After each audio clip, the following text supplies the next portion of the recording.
All Middle-earth knows the tale of the War of the Ring.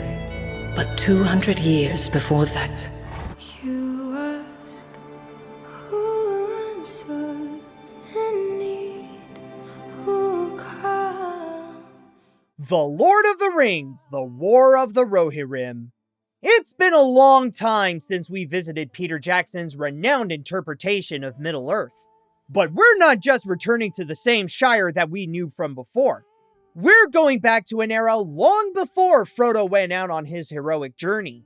I'll state right now that, of course, I am familiar with the J.R.R. Tolkien story, and I have seen Peter Jackson's iconic trilogy, but I wouldn't consider myself a huge fan of the franchise.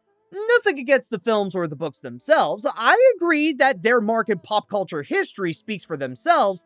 It's just that it doesn't really spark my interest as much as it does with other people. At best, I'd say that I'm a casual fan who appreciates the craftsmanship put into them. However, as an animation fan, I am also definitely familiar with the franchise's journey in the medium, where back in the late 1970s and early 1980s, you got Ralph Bakshi's version that told half of the whole story with his unique rotoscoping style, and Rankin Bass's take on The Hobbit and The Return of the King, where they gave the orcs disco fever.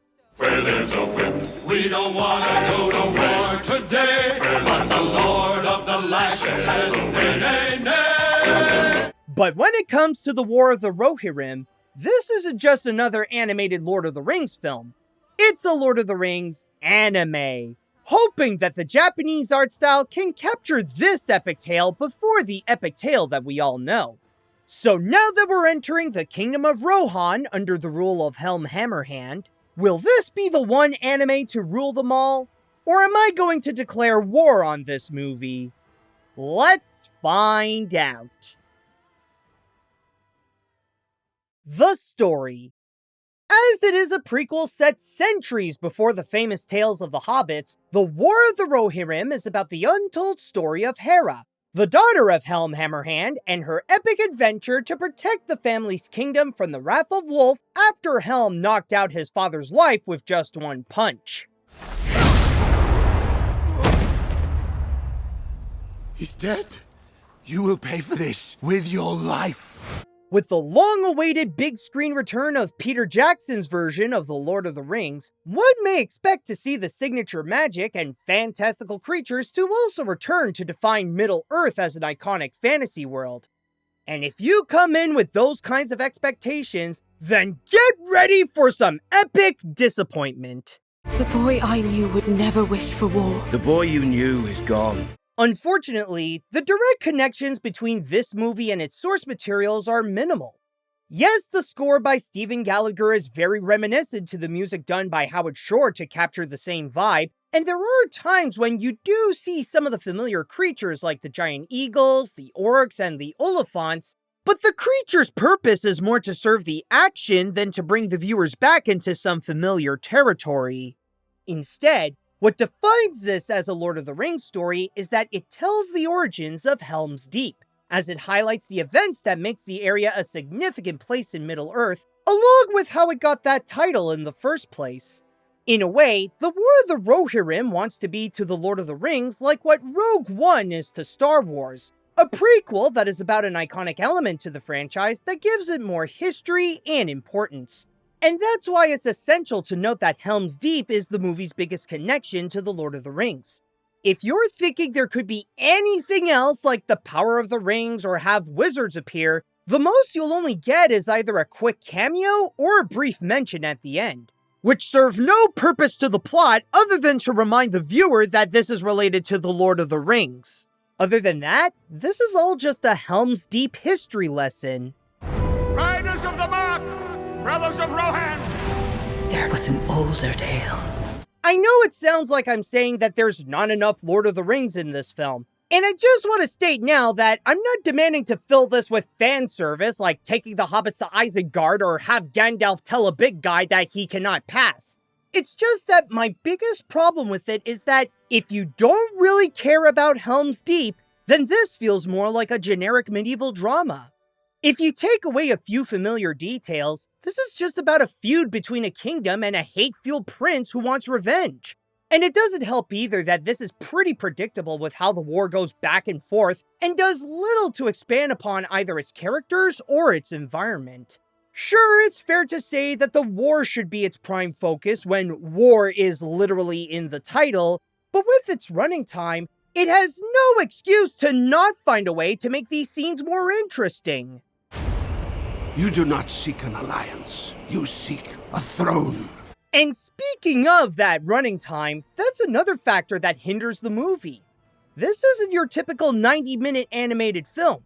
Without the credits, the movie is over 2 hours long, and eventually, I did feel like that time was dragging on, especially when it doesn't do much that is engaging.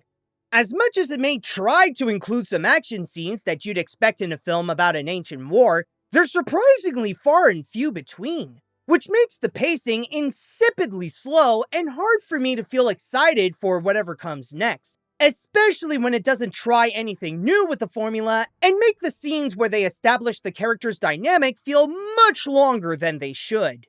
Our fathers speak as if I were not even in the room. I do not want to marry you. There is a lot of potential that you can do with a story set in the world of The Lord of the Rings. There's a lot of magic, monsters, heroes, villains, and more to help expand its rich history. The War of the Rohirrim, however, decided to make a story about a specific area of Middle-earth in possibly the most uninteresting way. The animation.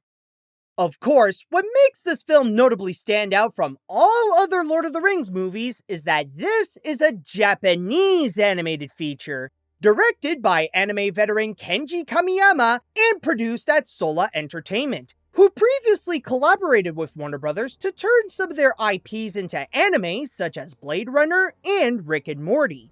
And in terms of the work they did on The War of the Rohirrim, it's easily the movie's best asset. Granted, I will say now that maybe this won't be the most impressive visuals you will see in an anime. There's not much about it that will leave audiences in awe or have some standout moments that can make the feature look like a spectacle that's different from the Japanese works that we've seen in recent years. However, that is something that I won't hold the animators accountable because they can only work with the materials that they were given. It's more because of the concepts that they cannot do anything more with The Lord of the Rings. And instead of designing the variety of creatures, show off epic wizard duels, or illustrate what the ring could do, they were only limited to animating a kingdom and an evil prince's army fighting each other. And yet, within those restrictions, they were still able to pull off something that looks nice. We come with an offer to strengthen, Rohan. Also, the biggest goal for the animation is to stay true to the look of the Peter Jackson films, but not hide its Japanese aesthetic. And yes, I know this is technically not the first Lord of the Rings film that was animated in Japan, since the Rankin Bass adaptations were animated at the Japanese studio Topcraft, but this one unapologetically presents itself as an anime. There is a design that is very down-to-earth that leans more into realism than anything that is stylized, with characters that mostly respect real human anatomy, along with having highly detailed costumes to present their status in their respective kingdoms, and the color palette shares the one from the trilogy as it mostly uses natural colors to present the medieval-like times where, despite all the kingdoms, it's all surrounded by nature. Something to believe in. My pride. At the same time, while this is technically a 2D movie, there is a noticeable use of computer graphics to create some of the backgrounds, helping them to make the environment look as impressively large as they do in the live-action films, and use that opportunity to fill it with all the details to make it look like there are massive groups of people that are staying in those areas. I'll even add that many of them look very nice with the way they capture that middle-age-like time period, like how the Kingdom of Rohan has some Nordic-inspired architecture to it. However, my one criticism with the animation is when it does depend on the CG a little too much. While it only happens a bit at a time, there are moments when it wants to try a cool camera shot. But when they try, the characters end up sticking out too much to the point of looking like flat images being placed in a 3D background. Again, it's a minor issue that doesn't take away too much from the overall quality, but it's hard to ignore how it does have a hard time trying to blend the two mediums together. You know nothing of war. I'm the fastest rider you have. But then you have the action, where the animation has its time to showcase what it can truly do. When it comes to the character animation, it stays within the standards of anime by sticking to some of its limitation with their movements, like in its subtlety and only moving when necessary. But when Hera gets into an intense moment, then it starts to pick up to make the most out of making it look like there is a war against two armies going on, and that the heroine is in the middle of it all trying to find a way to help her family and her kingdom, along with having an excuse to present some of Middle-earth's creatures to spice up the scenes. Maybe this was intentional or not, but with the animation leaning more towards realism, there are times when the way the characters move look like they were rotoscoped, which is pretty cool because it's like a little possibly unintentional nod to the Ralph Bakshi film and its style. My joy. You could rule the world. Will the visuals captivate anime fans and Tolkien fans? I honestly don't know. But the movie did accomplish what it sets out to be. It wants to be a Lord of the Rings anime, and it does exactly that, complete with a team that made the most out of the materials it had to work with. At least you could count on the animation to bring you back to Middle-earth. The characters. For Tolkien fans, the War of the Rohirrim is the opportunity to really get to know Helm Hammerhand and his family, presenting how he ruled Rohan and how he protected his people from dangerous threats. While he was remembered as a noble king for many years, the way that he and those around him are presented in the film are not so admirable. At the start of the film, Éowyn narrates the feature to say that Hera's story is one that no one told and is lost by time. And after watching the feature, I think I know why. It's not that she or most of the characters are horrible, but it's because her story is so forgettable. It got lost because it sounds too much like many other tales they've heard, which makes it more challenging to remember what she did compared to Helm's legacy. The only ghoul haunting these halls is you. But going back to the characters, on top of the storytelling feeling sluggish, there was not much effort to present the depth of the personalities. Which again, what is the point of making this over 2 hours long when you're not using the time to show why we should care about the characters? The best thing that I could say about them is that the film has some good voice acting. Yes, a big part of it is because they have some talented actors to take on the roles such as Brian Cox and Luke Pasqualino, and even the lesser known ones are impressive like Gaia Weiss as Hera, but like the animation, they're not the kind that will really stand out with the amount of talent put into the performance. It's more like an all-around good work from the cast where it's not the best voice acting of the year, but they did enough to be among the film's better elements. This is no rabble of wild men. These men are well-trained and well-armed. In the movie, while there is a kingdom's worth of characters, there are only 3 main ones that the feature centers around. First, there is the hero of the film, Hera, the princess of Rohan who is more rebellious by picking up the skills needed to go out on adventures, even if they're outside of the typical duties that her role in the kingdom requires. She's a lot like the modern Disney princesses like Moana and Raya, where she's more of a free spirit than a damsel who wants to take matters in her own hands to set things right. If I best you in combat, you let my people go.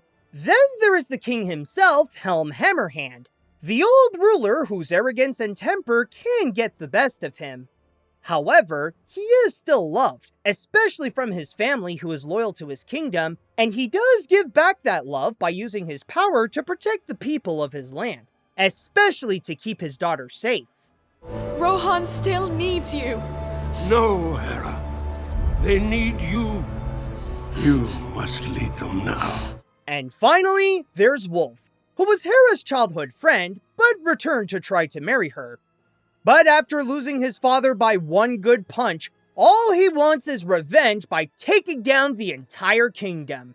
And as the film progresses, he gradually takes a fascist approach by becoming increasingly desperate to get what he wants.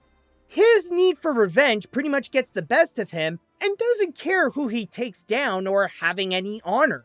He just wants to see his enemies destroyed. And while that makes him dangerous, it's also his greatest weakness.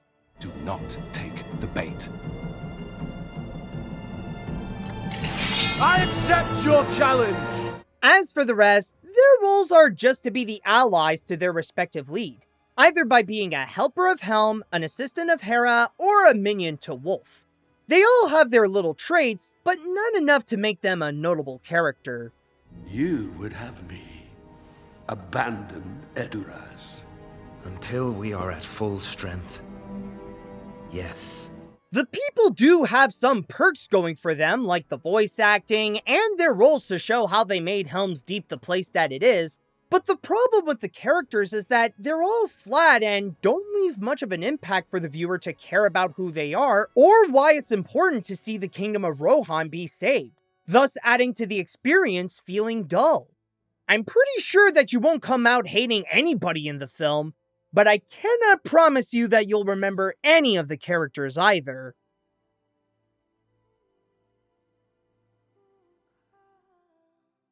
Ever want to watch a Lord of the Rings film that barely feels like The Lord of the Rings? Then this anime is for you! The Lord of the Rings, The War of the Rohirrim, is a disappointing animated feature that sounds great in concept, but the execution makes it way less exciting. There's barely much about it that resembles Tolkien's beloved franchise that it feels less like The Lord of the Rings and more like Delicious in Dungeon without the charm or personality. While it does have some quality to offer, like the solid animation to bring that anime spirit onto Middle-earth, and the voice acting is pretty decent, the story is underwhelmingly bland, the characters are one-dimensional and quickly forgettable, and the running time makes the experience feel slow. At the most, I only recommend this to die-hard Lord of the Rings fans who are interested to learn about the history of Helm's Deep. Maybe they'll get something out of this more than I will. But as for everyone else, I don't think you're missing much, and it's best to just stick with the Peter Jackson trilogy. I'd even argue that you may get a bit more out of the older animated adaptations. At least they go into more of that familiar territory. And if you enjoyed this journey with me, then how about liking this review and subscribe to my channel? And if you want to support what I do, then join my Patreon and get rewards that can aid you on your animated quests. Helm may have shown how he was a great king with his own anime, but the Tales of Rohan turned out to be nothing more but a basic template for a Dungeons & Dragons game.